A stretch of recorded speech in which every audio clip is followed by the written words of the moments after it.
COVID, hurricanes, and cancer. Is God to blame?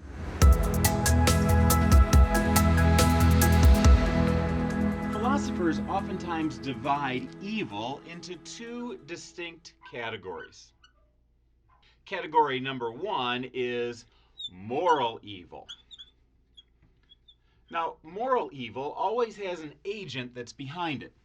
For example, if I was somebody who came up with a gun and shot you in the knees, you would know exactly who was to blame for that. And you wouldn't blame random causes, you would blame the person who is behind making it happen.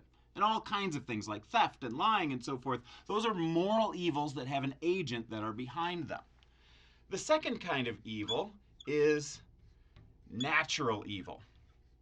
And this is the kind of evil that does not have any type of agent that would be behind it. For example, COVID would be one example of natural evil. There's not a person who's behind it. You don't blame the virus for its moral choices. It's just something that's painful and causes suffering and is out there, and nobody in particular is to blame. Hurricanes and natural disasters would be another example of that. Or if you get cancer and some of your cells have mutated, that's not any particular person's fault behind it. That's natural evil. And natural evil is a more sticky and difficult moral subject when it comes to philosophers. In fact, it's the kind of subject that's so difficult that it makes you ask the big question, is God to blame?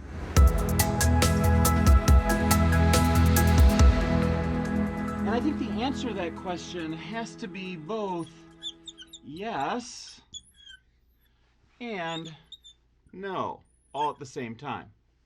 On the yes side of the category, of course, God is the one who's in charge of the universe. Of course, God can do whatever he wants to do. Of course, God could stop any particular kind of evil that he wanted to. And sometimes we see him doing both things in the Bible. Sometimes he's attributed to as the cause behind natural disasters or plagues or floods or armies coming in. And sometimes he's known as the one who stops those very same things from happening. So God could get rid of evil anytime that he wanted to. But we also see that the vast majority of time that evil strikes, both in the Bible and in our practical lives, it's not directly caused by God. It's simply allowed by God and makes us ask the question, what is the cause that's behind all of that? Well, the truth of the matter is, this world has been stained by the wrongdoing of human beings over thousands of years, billions of people doing thousands of things wrong. You multiply it out and you think of all of the evil that's been foisted upon planet Earth has created this scarring, this pain, this brokenness, that even the world itself is broken. And we see evidence of that brokenness whenever we take a look up. When we see a cholera epidemic infect an impoverished population, when an earthquake strikes, when tragedy comes on a family through a fire or through a flood, those are all things that aren't hitting people because they've done anything wrong or because God was the cause that was behind it. Instead, those types of things strike simply because we live in a broken world. And sometimes that brokenness and disease and pain hits people in a random way. Some people will take this question even a step further and ask, in a problematic and broken world where evil obviously exists, is it even logically possible for God to exist? Epicurus, the ancient Greek philosopher, was the first person to pose this question formally. Later on, the Scottish author David Hume popularized the idea, and here's the notion. We have Hume's dilemma. And Hume's dilemma has 4 key principles that are behind it. The idea that Hume postulates is that these 4 things can't all be simultaneously true. Number 1 is the idea that God exists. That God exists. Second one is that God is good. And more specifically, that God is all good. He's perfectly good. He's omnibenevolent.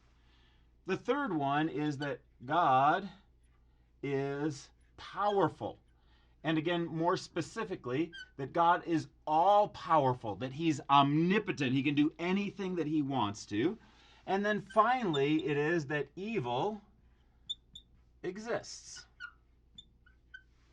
And the idea that Hume had is that if there is a God out there, and he really is good, then a good God would eliminate evil from this world. If he's all powerful, then a good God could eliminate evil from this world. And if he could eliminate evil and he would eliminate evil, then we would find that evil didn't exist. However, we do see that evil exists in all different kinds of forms in this world. So Hume's conclusion was that an all-good, all-powerful God could not exist. He could see if there was no God out there that evil would exist, or he could see that if God isn't good, then maybe he wouldn't eliminate evil. In fact, maybe he's kind of a cosmic bully, like a kid who's got ants under a magnifying glass that's just torturing people for the sheer joy of seeing the torture happen. He said that kind of a God could exist who's also all-powerful. Or it might be that there's a God who's good, but he's weak. He can't really do anything that he wants to. He can't eliminate evil. So even though he would, he can't eliminate evil. But all four of them existing at the same time can't be simultaneously true. Well, I think Hume missed one key piece of the puzzle. And that is, what if there's a God who is good, but the natural implication of his goodness is not that he would eliminate evil? What if there was something that God valued even more than our comfort? What if there's some reason why God says, I don't want to eliminate all possibilities of suffering in this world? What could that be? Well, I think the answer to that question is that God is love, and God values love. Because he wants to give us the capacity to love, he has to give us the capacity to choose. And when it comes to our particular choice in the matter, we can choose love, or we can choose to not love.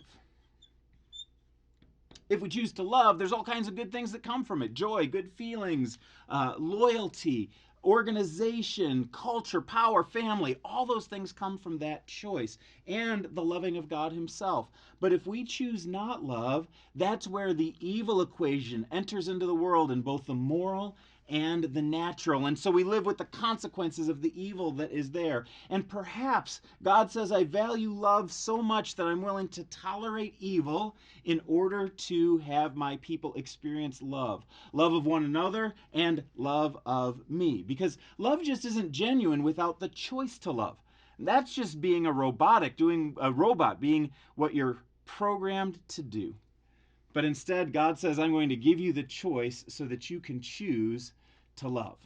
But beyond just giving us the opportunity to choose, giving us the opportunity to be able to love, God has a bigger plan for evil in this world. In fact, the theme of the Bible is how God is going about reversing the curse of evil that there is in the world and redeeming all who would choose him to be a part of his forever family and enjoy him forever.